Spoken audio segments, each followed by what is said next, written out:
The Senate's foremost contrarian, Rand Paul, clashed with Kamala Harris and Cory Booker on the Senate floor Thursday over Paul's opposition to a popular anti-lynching bill. The Senate could easily approve the House's bill to make lynching a federal crime and send it to President Donald Trump for his signature. But the Kentucky Republican is demanding changes that he says are needed to ensure lynching charges can't be brought for minor injuries. Paul said he seeks the changes, not because I take lynching lightly but because I take it seriously. And this legislation does not. Harris was incredulous, that we would not be taking the issue of lynching seriously as an insult to Senator Booker, an insult to Senator Scott and myself. The unusual confrontation played out as George Floyd's funeral service was conducted in Minneapolis after police killed him.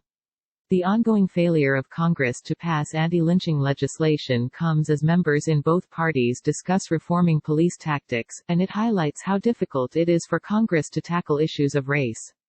And though the Senate could hold a roll call vote on the House's anti-lynching bill and end the impasse, GOP leaders currently have no plans to devote floor time to the bill.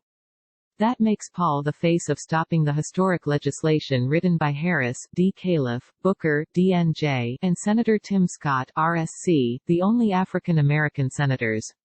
And he knows it. You think I'm getting any good publicity out of this? No. I will be excoriated by simple-minded people on the internet who think somehow I don't like Emmett Till or appreciate the history of Emmett Till, Paul said.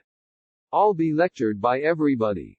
Paul presented a scenario in which, under the bill being considered, someone could be shoved to the floor in a bar and suffer minor injuries and be accused of lynching. He said that could lead to unfair incarcerations. Harris and Booker rejected Paul's request to modify the bill. For one, they said it gets them no closer to a law since the House would have to take up the legislation again. But they also said Paul was trying to weaken the legislation with implausible scenarios of abusing new anti-lynching charges. I object to this amendment. I object, Booker said. I object on substance, I object on the law. And for my heart and spirit and every fiber of my being, I object for my ancestors.